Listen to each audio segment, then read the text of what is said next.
আকাশের মেঘটা দেখো আগে, কিভাবে নীলগড়ি হয়ে গেছে দেখো। যদি এরকম হাওয়া হয় অসুবিধা হবে। আমাদের ওদিকে প্রচুর ঝড়, প্রচুর বৃষ্টি হচ্ছে।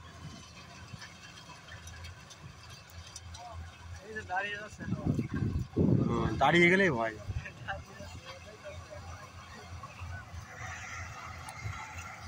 বৃষ্টি পড়লো তো।